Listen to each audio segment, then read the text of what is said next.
C'est vous qui avez choisi, doudou moi vle pour la vie. Ou c'est pi belle bitin qui rive moi. Vini en bras moi, collé pour aussi moi, et serre moi fort. Ha. Si vous aimez moi, pas fort souffert, et moi que chérie toute vie en moi. Bonjour, dans la focale aujourd'hui on a la chance d'avoir avec nous, on le nomme Titi dans l'intimité, sinon c'est Christy ou Admiralty. Bonjour. Bonjour. Comment vas-tu? Très très bien. Donc cette semaine tu es là pour annoncer un grand événement qui va se passer l'année prochaine, Exactement. le 15 avril. Exactement. Ton concert à l'Arena Accor Hotel Bercy. Voilà. À l'hôtel Accor Arena, c'est Oui. Bercy, c'est le nouveau nom de Bercy. Je précise toujours Bercy parce que comme tout le monde ne connaît pas encore le nouveau nom. Oui, c'est un grand spectacle que je vais donner après mes 3 Zéniths de Paris. Ceux qui ont l'habitude de venir me voir en concert, ils savent que nous, on ne fait pas les choses à moitié. Donc, on va vraiment donner un concert extraordinaire. Je peux dire ce mot-là, puisqu'on le prépare dans cette optique-là. Un show, vraiment un show lumière, bien sûr avec toute mon équipe, tous les danseurs, tous les musiciens. En fait, la grosse équipe, quoi. Ce sera vraiment l'artillerie lourde, comme on dit. Et donc, ce sera très certainement le plus gros spectacle de ma carrière, je pense. Plus ceux qui viendront après. Voilà, mais déjà celui-là, je pense que voilà. Tu prépares aussi un clip qui va se tourner la semaine prochaine. Dans 15 jours, My Queen. Exactement. Là, je dois partir en Haïti. Je dois tourner 2 clips en Haïti, puisque j'ai un titre que je dois tourner avec J. Perry. J. Perry, c'est un artiste haïtien, très talentueux d'ailleurs. Et le fameux titre My Queen. Avec ma femme, on a décidé de tourner le clip là-bas pour plusieurs raisons. Puisque déjà, le My Queen, c'est un titre, ça veut dire marraine en anglais, je pense que tout le monde comprend. Et donc, dans ce titre-là, en fait, je mets en avant en fait, la femme. Mais plus particulièrement la femme noire. Pourquoi? Parce qu'en fait, aujourd'hui, on est... la beauté, si on veut la beauté, pour tout le monde aujourd'hui, la beauté, il y a des stéréotypes, on va dire, de la beauté qui créent des complexes chez nous, chez nos jeunes filles, chez nos femmes, etc. Et je pense que c'est important de le faire et de montrer aussi qu'il y a différents styles de beauté et que la femme noire, qui n'a pas spécialement les traits fins, est aussi belle. Et donc c'est dans cette optique-là, en fait, on va tourner en Haïti. Montrer ce qu'on n'a pas l'habitude de voir d'Haïti aussi, c'est-à-dire ce qui est beau en Haïti, pas spécialement la misère, c'est sûr qu'il y a la misère en Haïti, tout le monde le sait, mais on a envie de montrer autre chose, on a envie de montrer les queens d'Haïti.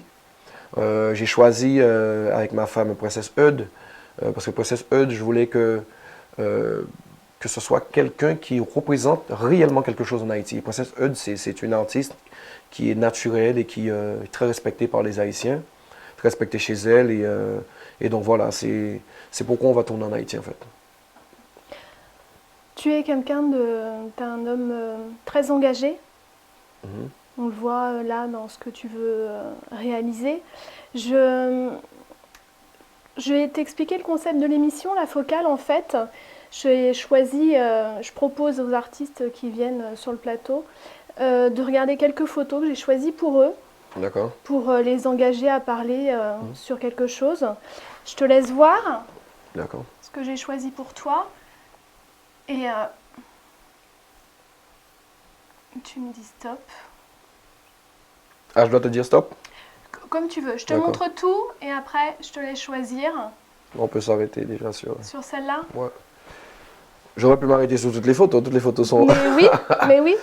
En fait, c'est de de pouvoir, à travers l'image, parler de toi, de ta vie, de ton engagement, de tes ressentis ou des anecdotes qui te viennent comme ça en tête. Parce que tu es auteur, compositeur, chanteur, acteur aussi. Aussi, exactement, d'où le film ça. Neg Mahon. Ce film-là, pour moi, c'est un film culte. Pas parce que je joue dedans, parce que c'est un film qui raconte une histoire vraie.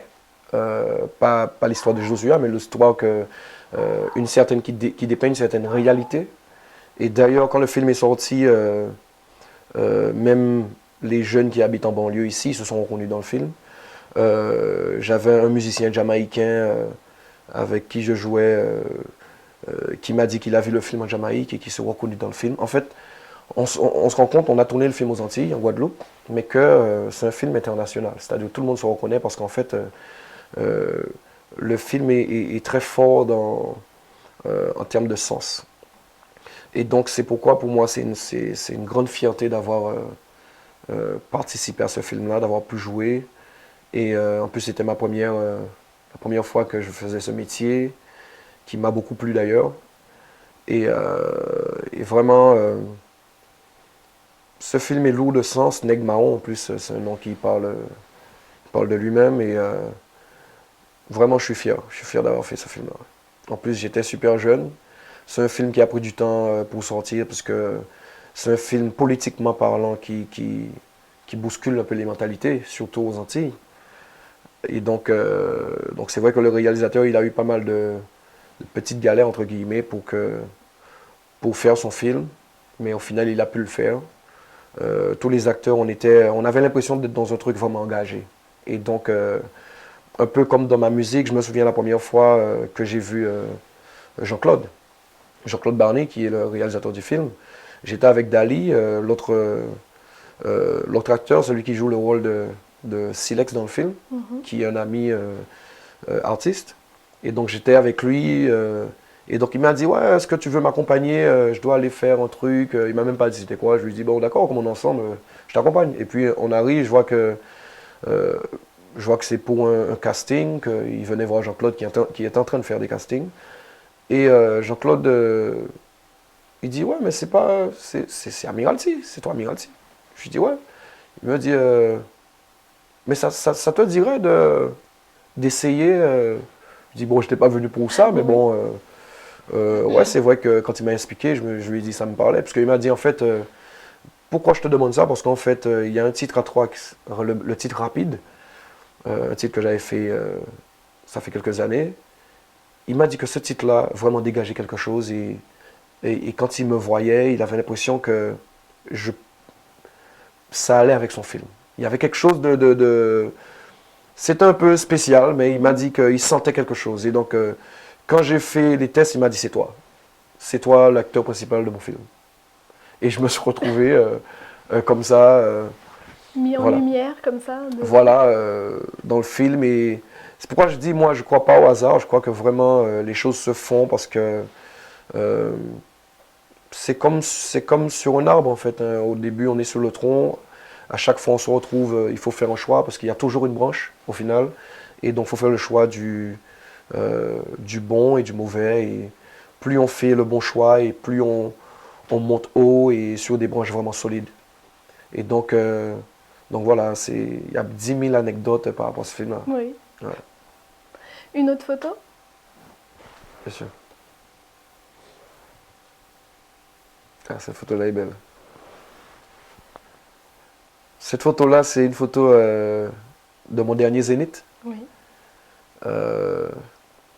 Avec mes fils, Dylan et Lewis, les jumeaux. Cette photo, pour moi aussi, je ne sais pas qui a choisi. C'est toi qui as choisi les photos? Oui, c'est moi. Bon. C'est une photo qui est très forte, pour moi en tout cas, parce que la famille, pour moi, c'est très important. C'est pour ça. C'est très important. Choisi, oui. Ouais, c'est très important. Et mes fils, je suis fier d'eux. Je suis très très fier d'eux. Ils disent qu'ils sont fiers de leur papa, mais moi je suis très très fier d'eux parce que c'est des enfants qui travaillent super bien à l'école. Ils se donnent, ils ont compris en fait quelque chose que, en plus d'être des enfants où il faut se donner au maximum, mais ils sont aussi fils d'Admiralty, quelqu'un que tout le monde respecte et qu'il faut aussi voilà, ils sont pas vus comme des enfants normaux. Et donc, très tôt, j'ai discuté avec eux. Je pensais même pas qu'ils avaient tout ça, qu'ils réfléchissaient à tout ça, quoi, en fait. Et donc, très tôt, en fait, mes enfants, ils se sont retrouvés confrontés à ça, quoi. Et donc, c'est eux-mêmes, d'eux-mêmes, on a parlé. Ils me disaient, ouais, tu sais qu'à l'école, bon, il y a des gens qui viennent me dire, ouais, mais c'est parce que tu es le fils d'amiral, tu fais ça. Et puis, un de mes fils me disait, ouais, mais bon, nous, on s'occupe pas, on sait que ça, c'est normal, papa. On te voit, on voit comment tu réagis avec les gens. On sait bien qu'il faut passer, faut aller plus haut que ça, bon, faut voir plus loin que ça. Et puis, bon, nous, t'inquiète pas, hein, on sait comment réagir, etc. Et donc, c'est vrai, c'est quelque chose qui te fait super plaisir parce que tu vois qu'en fait, l'éducation, c'est important, de parler, le dialogue, tout le temps, tout le temps. On a l'impression de rabâcher les mêmes choses, mais que finalement, ça rentre. Et je suis très, très fier d'eux. Et ma fille aussi, qui a 6 ans aujourd'hui, d'avoir des frères comme ça, c'est très important. Comme je leur dis tout souvent, vous êtes l'exemple. Moi, je suis votre exemple, mais vous êtes aussi l'exemple de votre petite sœur. Donc, il faut aussi assurer pour votre petite sœur, votre comportement, etc. Donc, c'est vrai que cette photo-là, je pourrais dire beaucoup, beaucoup, beaucoup de choses par rapport à ça. Parce que la famille, pour nous, moi, j'ai grandi dans une famille de 10 enfants. Donc, l'éducation, les valeurs, comme je disais, que m'ont inculqué nos parents, c'était très présent. C'était très, très présent. Et le respect d'autrui. Comme je dis souvent, avant, mes parents nous disaient, bon voilà, donnez-vous au maximum à l'école, mais... T'as ton bac S? J'ai eu mon bac S. J'ai eu mon bac S et après j'ai continué dans la musique. Oui. Et mes parents nous disaient souvent, bon, même si à la limite vous avez de mauvaises notes, il n'y a pas de problème. C'est-à-dire, bon, ils ne sont pas contents. Hein. Et voilà, ils ne sont pas contents, mais pour eux, le pire, c'était qu'un prof les appelle pour leur dire que, bon, voilà, votre fils, il est pas poli du tout, il a un comportement, il n'a pas de respect pour les gens, etc. Ça, c'est... Là, on prenait une volée, mais une volée monumentale. Donc, mes parents, ils nous ont toujours tenus à ce niveau-là, le côté au niveau de l'éducation. Et c'est vrai que moi, je vois aujourd'hui le résultat. Quand on est petit, on se dit, waouh, tout le temps, non-stop, tu te dis, waouh, tu es fatigué parce que bon... Voilà, mais aujourd'hui, je comprends, et surtout qu'on a grandi dans un quartier très modeste, où bon, il y avait quand même la drogue, il y avait des choses où bon, mes parents avaient peur qu'on glisse, donc on était quand même 10, l'éducation c'est plus difficile, 7 frères avant d'avoir les petites sœurs, donc on se bagarrait souvent, enfin c'est la vie de garçon, quoi. Bien sûr. Et donc aujourd'hui, quand je vois mes frères et sœurs, je suis fier, quoi. Je suis fier de mes parents, je leur dis ça souvent, je suis fier. Je suis vraiment fier parce que l'éducation qu'ils nous ont donnée a fait de nous ce qu'on est aujourd'hui, c'est-à-dire des hommes respectables et dignes. C'est-à-dire, je peux aller dans n'importe quel pays, un de mes frères, on ne me dira jamais qu'un de mes frères a manqué de respect ou quoi que ce soit. C'est-à-dire que je sais que mes frères et sœurs, ce sont des gens vraiment, vraiment droits, quoi. Les valeurs que tes parents t'ont inculquées. Exactement. Ta maman était de Marie-Galante, c'est ça? De Marie-Galante, originaire de la Marie-Galante. De la Dominique. Originaire de la Dominique. C'est la mère de mon père qui était dominicaise.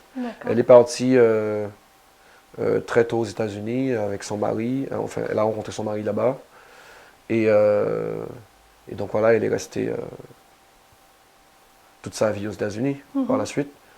Et c'est vrai que nous, on a grandi dans ça, aller à Marie-Galante. Moi, j'ai eu la chance d'aller plusieurs fois aux États-Unis. J'ai eu le temps de voir ma grand-mère. Parce qu'on n'avait pas les moyens, en fait, d'aller aux États-Unis. Et donc, moi, j'ai eu cette chance-là. Et donc, j'ai pu connaître ma grand-mère là-bas. Parce que j'avais un frère qui était parti vivre là-bas. Et donc, ces origines-là aussi, c'est pourquoi je parle souvent de mon quartier d'enfance, parce que on a grandi dans mon quartier d'enfance, on a grandi avec des Haïtiens, des gens de la République dominicaine. Enfin, on était différentes origines et C'est pourquoi quand j'entends parler d'immigration ici, etc., de comment les gens ils paniquent, les politiciens, ce qu'ils disent, etc., ça me choque toujours. C'est-à-dire que... Alors qu'on pourrait... c'est une grande richesse, la différence, en fait. C'est une très grande richesse. Parce qu'en fait, moi, nous, on n'avait pas de différence sociale, donc on était obligés de vivre ensemble. Et j'ai très rapidement compris qu'en fait, on était un exemple dans notre pays. Un exemple de vivre ensemble et d'entente, malgré nos différences. Et moi, j'ai grandi, on était des amis, quoi. Tu vois? Donc ça a nourri aussi ma musique beaucoup. Ça a beaucoup nourri ma musique, ma plume, etc. Parce que quand je parlais de ça, je savais de quoi je parlais. Parce que j'ai grandi dedans très jeune. Je réfléchissais à des choses que des jeunes de mon âge ils réfléchissaient pas encore à ce genre de choses. J'étais déjà très mûr. Très mûr, parce que quand on vit sur un ghetto ou quand on va à l'école, on te pointe du doigt, tu comprends pas pourquoi, tu essaies de comprendre pourquoi. Au début, tu es un peu... tu es choqué, donc tu es jeune, donc tu es quand même un enfant, donc automatiquement, il y a la colère qui arrive en premier lieu, c'est-à-dire déjà l'incompréhension, ensuite il y a la colère, parce que tu te dis, ouais, mais tu peux pas te laisser faire, et puis moi j'ai eu la chance de faire des études, d'aller au lycée après, parce que beaucoup n'arrivaient pas au lycée aussi. Il faut dire les choses comme elles sont. Et moi, quand je suis arrivé au lycée, où il n'y avait pas spécialement, j'étais pratiquement le seul gars qui venait de ce milieu-là, quoi. De quartier aussi populaire. Et donc, c'est vrai que je me suis retrouvé avec des élèves de différentes classes sociales. Et c'est vrai que ça m'a permis de comprendre la vision de tout un chacun et de leur expliquer aussi que c'est pas ce qu'ils pensaient de nous, c'est pas comme ça qu'on est, et que voilà, ce qu'on vous dit à la télé tous les jours, il y a beaucoup de mensonges, quoi. Et donc qu'il faut apprendre à connaître quelqu'un avant de juger la personne. C'est pourquoi moi je juge jamais quelqu'un avant de la connaître. Même si des fois qu'on le veuille ou non, on reste des hommes, des fois on se dit bon, lui sa tête ne me passe pas, on sait pas pourquoi, mais je vais jamais juger quelqu'un. C'est-à-dire que j'attends de connaître la personne. Et c'est pourquoi on dit que pour les artistes, c'est très important les interviews, parce que c'est dans les interviews qu'on apprend à connaître, voilà, que l'artiste développe, on voit comment il parle, est-ce que réellement ce qu'il dit dans ses textes, est-ce que c'est quelqu'un qui pense comme ça, etc. Dans la rue, les gens voient si tu es quelqu'un d'autant, si tu es quelqu'un comment t'es dans la vraie vie, quoi. Et c'est ce qui fait que, surtout dans un petit pays comme la Guadeloupe, où tout le monde se connaît, ça va très vite, quoi. Bien sûr. Donc, je pense qu'aujourd'hui, c'est ce qui fait de moi ce que je suis aussi. C'est-à-dire les gens, ils savent que je suis quelqu'un de super simple.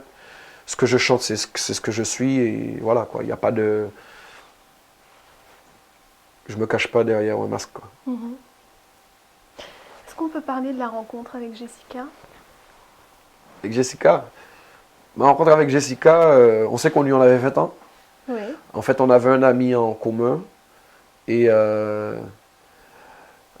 Jessica, je l'avais jamais vue, enfin une ou deux fois, mais elle avait passé 5 années à Paris, et donc elle était retournée en Guadeloupe. Et donc c'est quelqu'un qui physiquement, elle avait beaucoup de prestance.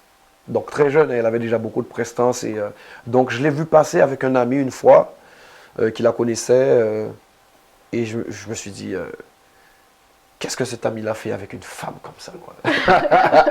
J'étais limite un peu jaloux, quoi. Je me suis dit, waouh, c'est qui cette fille? Je ne l'avais jamais vue, tout ça. Et donc, mais c'est resté dans ma tête, parce qu'elle avait un style, elle avait un afro, tout ça. Donc, et par la suite, on a eu un ami en commun au final. Et donc, le jour de l'anniversaire de cet ami-là, je la rencontre. Et là, je fais le rapprochement, je me dis, ah ouais, c'était elle que j'ai vue. Et donc, finalement, c'était un cercle d'amis. Et on s'est connus petit à petit, en fait. Petit à petit, on s'est connus, on jouait au domino ensemble, etc. On allait à la rivière. Mais moi, j'aimais déjà la voir. Hein. Mais comme je ne suis pas quelqu'un de... J'ai jamais dragué une fille de ma vie. Oui. Moi, j'ai toujours été quelqu'un d'assez réservé, voire même timide. Oui. Donc... c'est étonnant pour un artiste qu'on dise qu'il soit timide, quand même. Je pense qu'il y a beaucoup d'artistes qui étaient timides. Oui. Mais que quand on fait ce métier-là, ça nous permet justement de s'ouvrir aux autres, en fait.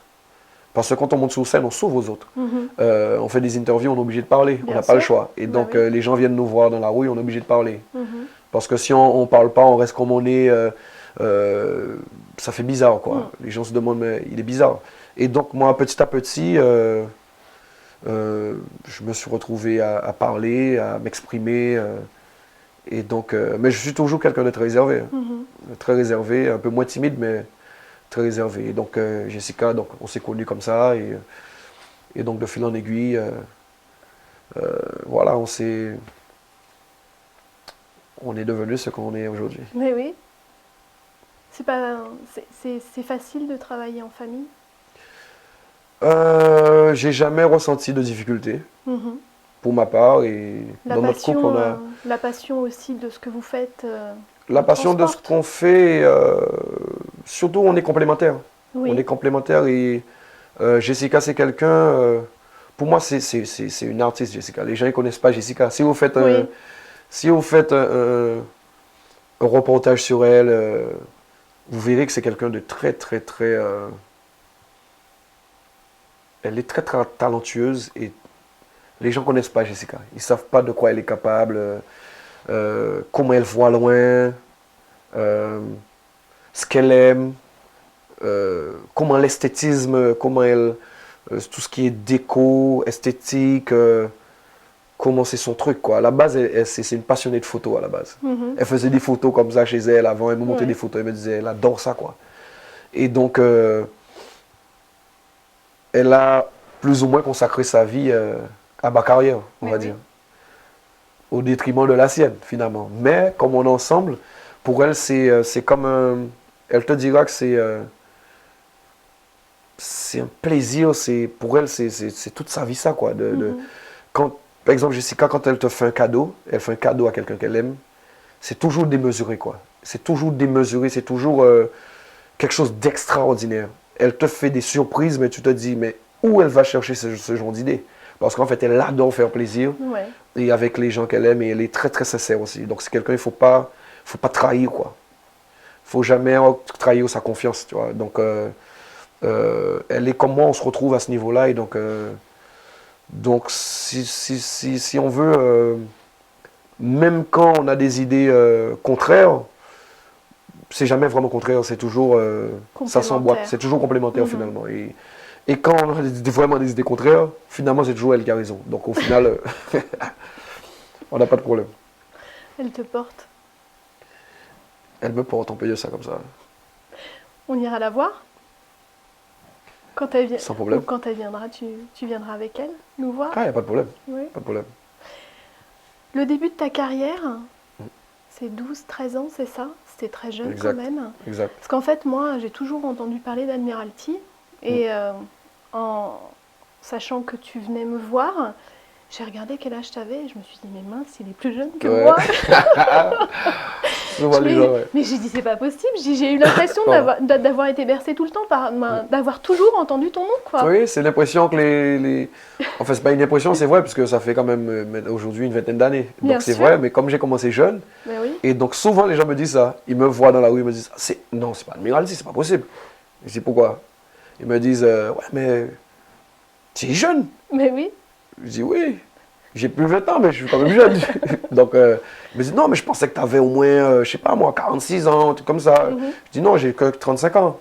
J'ai que 35 ans, j'ai commencé tôt et les gens, ils me connaissent, en fait. C'est comme si je fais partie Oui. Je fais partie d'eux, en fait. Ils me connaissent depuis très jeune. Et donc, c'est vrai que... je sais plus ce que j'allais dire par rapport à la question que tu m'as posée. En fait, je disais juste que j'avais l'impression que tu étais là depuis toujours. Voilà. Alors que finalement, tu es plus jeune que moi. Voilà. Parce que je fais partie on a Et en toujours... fait, on t'a vu aussi tellement...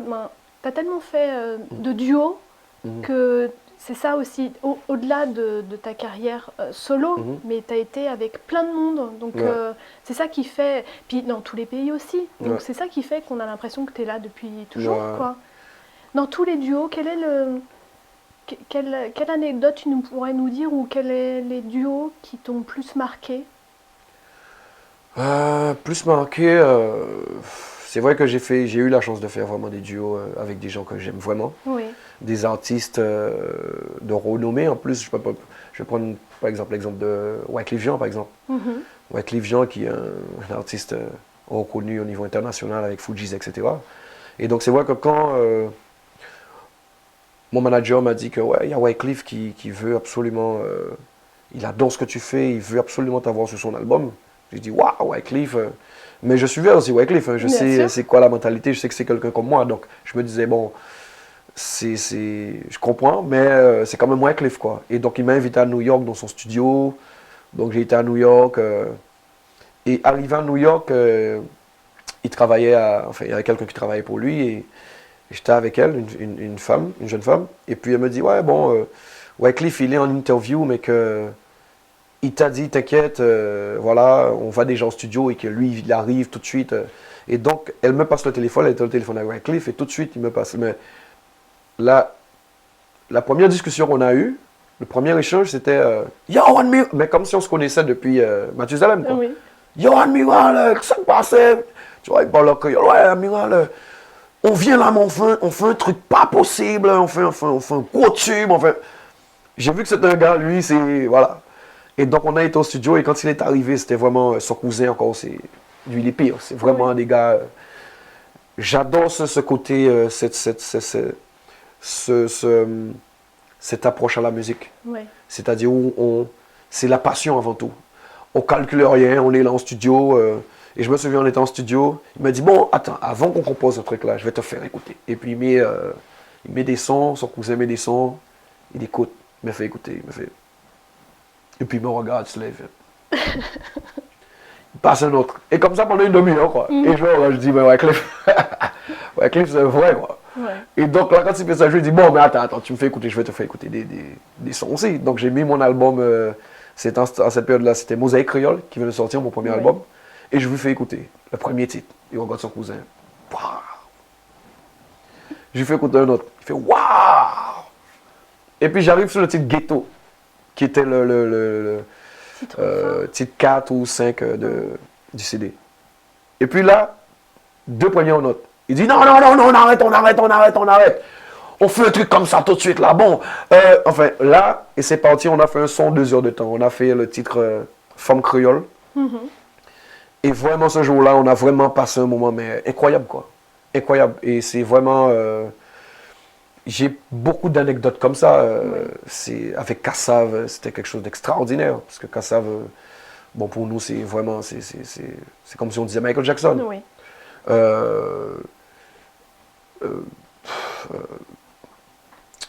PSE par exemple, Patrick Saint-Éloi. Patrick Saint-Éloi pour moi c'était quelque chose de vraiment spécial. Parce que Patrick, on s'est connus, on n'avait même pas encore fait de titre ensemble. Patrick, c'est quelqu'un qui il appréciait beaucoup ce que je faisais et il me l'a dit, quoi. Donc déjà, c'est quelque chose qui m'a... Je me suis senti faible, quoi. Je me suis dit, waouh, Patrick, c'était là. Parce que Patrick, c'est vraiment quelqu'un... très chaleureux. Ouais, très chaleureux. C'est vraiment l'artiste, ce qu'on appelle vraiment l'artiste, c'est-à-dire lui. Il reste dans son monde d'artiste. Voilà, lui, c'est que ça, c'est l'amour. Je me souviens à l'époque LKP, j'étais avec Patrick, je lui ai dit bon, il faut qu'on fasse un concert, j'étais avec TX c'était mon ingénieur, il me disait, TX me dit bon Amiral, il faut qu'on organise un concert là, il faut qu'on fasse un truc parce que on va porter notre pierre à l'édifice, on va faire un truc. Je lui dis bon ok d'accord, bon on appelle Patrick, on appelle les gens, on appelle Patrick, il nous dit bon les gars ok on fait ça, mais il faut qu'on donne l'amour aux gens quoi, il faut qu'on donne de l'amour, je vais jamais oublier ça. Je vais jamais oublier quand tu as dit ça. Les gars, il faut qu'on donne de l'amour aux gens. On fait le concert, mais c'est de l'amour. On fait rien on fait pas de trucs de rebelle. On fait que donner de l'amour. Et ça m'a marqué.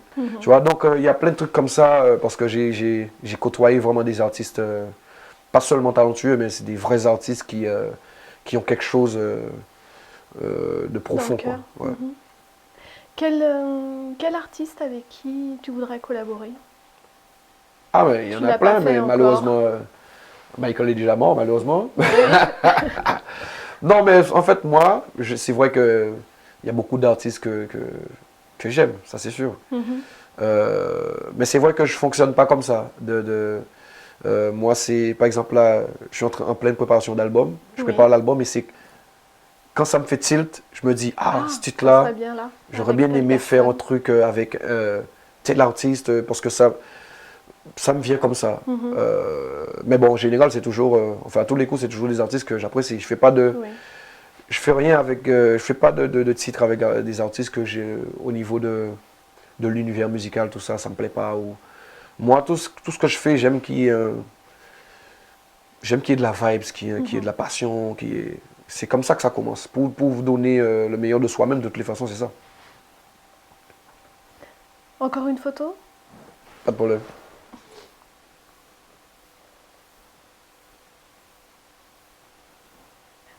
C'était pour ton Admiralty. Admiral. C'était pour savoir d'où venait l'origine de ton... Ouais, Admiral... ça fait longtemps qu'on ne m'avait pas posé cette question. C'est vrai. Admiral, en fait, c'est... dans les années 90, parce que j'ai commencé dans les années 90, dans le milieu reggae dancehall, c'était habituel que les artistes prennent des pseudos qui représentaient un grade. Donc les lieutenants, les caporals, les présidents, président Brown par exemple. Enfin, c'était que on prenait des blases comme ça, quoi. Et donc c'est vrai que moi j'ai choisi Admiral parce que je trouvais que l'Admiral, ça représente quelque chose de fort. C'est-à-dire, l'Admiral, c'est celui ça représente les responsabilités, celui qui a le poids sur ses épaules. Celui qui normalement, voilà, qui montre l'exemple. Celui qui normalement, je dis normalement parce que il y a déjà eu des événements où ça ne s'est pas passé comme ça, mais normalement c'est celui qui sort le dernier du bateau quand il y a un problème. Bon, c'est pas tout le monde qui, parce que voilà, mais voilà, pour moi c'est ça représente ça et donc très jeune, c'est vrai que pour moi il fallait que je prenne un nom qui ait quand même du sens.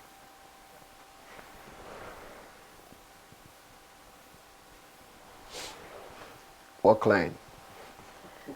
Créateur aussi. Ouais, c'est une belle aventure. Très très belle aventure Rockline. Parce que Rockline, le nom Rockline, le rock, avec ma femme, on a vraiment réfléchi pour trouver un nom qui ait du sens. Parce qu'on voulait en fait, à la base, comment est née cette marque, c'est-à-dire on voulait créer une marque que quand on la porte, qu'on soit fier de porter la marque, mais surtout qu'on ait ce qu'on appelle un lifestyle quand on porte cette marque-là. C'est-à-dire que c'est-à-dire quelqu'un qui porte du Rockline ne peut pas aller braquer une banque, par exemple.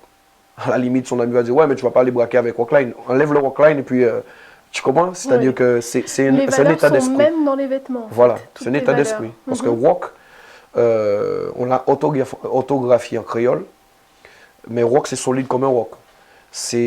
Rock, c'est la pierre. Walk en anglais, c'est marcher, aller de l'avant. Donc c'est tout ça en fait. Et donc Rockline pour nous, on s'est vraiment investi dedans à fond. Malheureusement, comme on n'était pas des businessmen, et on n'est toujours pas des businessmen, parce qu'on ne pense jamais comme un businessman. Oui. Donc c'est vrai que ça s'est essoufflé, puisque bon, on a fait comme on a l'habitude de faire dans la musique, c'est-à-dire on donne tout, et puis bon voilà, on ne s'est pas trop préoccupé il faut que ça soit rentable, quoi. Bah oui. Donc on a fait des erreurs que beaucoup de gens font après aussi, en termes de vestimentaire, c'est-à-dire qu'il ne faut pas avoir trop de stock, en fait, tout comme ça, et nous on n'avait pas trop le choix, puisque quand on a sorti Rockline, bon ici on a démarché des boutiques, en fait personne ne voulait mettre la marque dans leur boutique, donc on a dû investir dans 2 boutiques, carrément faire 2 boutiques, donc on a dû injecter des fonds, et puis comme on allait souvent en Chine en fait pour faire la marque et choisir bien les tissus, etc., parce qu'on connaît déjà, souvent on parle de la qualité chinoise, donc nous on voulait pas faire un truc, on voulait faire de la qualité, et c'est pourquoi que Rockline on a fait de la qualité. D'ailleurs les gens qui portent Rockline toujours ils me disent waouh, c'est incroyable comment c'est de qualité, quoi. Et donc voilà, c'est plus à ce niveau-là, si on veut, qu'on a eu un petit souci. Et puis, mais ça a été une très belle aventure et qui sait, peut-être c'est pas fini. Mais oui. Ouais. Donc là, en préparation, je parlais donc de My Queen, Exact. le prochain clip. Tu veux nous en interpréter un petit morceau ou pas?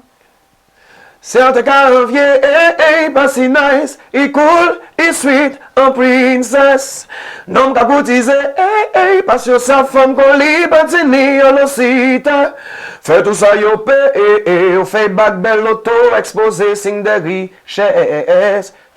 Mais t'as la pas matérialiste, na, na, na, na. She is a queen girl, my queen girl. Queen girl, elle fait 7 ans moins tout seul. Merci. Voilà. Comment ça se passe là? Tu te sens bien? Je me sens très très bien. Je suis bien assis en plus dans un fauteuil super Oui. confortable. Est-ce que tu veux nous dire autre chose? Autre chose, j'aimerais juste dire merci, puisqu'on a beaucoup parlé, mais j'aimerais juste dire beaucoup merci. Merci beaucoup à toutes ces personnes qui me suivent et qui sont fidèles. Parce que c'est vrai qu'on parle beaucoup d'Admiralty, on parle beaucoup de moi, mais sans toutes ces personnes-là, en fait, je ne serais pas là aujourd'hui, j'aurais pas pu voyager avec ma musique et connaître, faire la connaissance de gens de d'autres cultures, m'ouvrir un peu plus l'esprit, m'évader, d'avoir tout ce que j'ai aujourd'hui. Donc, je dois dire quand même merci à tous ces gens, quoi. À la famille, les parents, mes enfants qui me donnent la force aussi tous les jours. Une raison de plus pour aller plus loin. Et donc, merci à tous, quoi. Qu'est-ce qu'on peut te souhaiter? Que ça continue comme ça. C'est le mot de la fin? Je pense que c'est une très belle parole pour la fin. Très bien.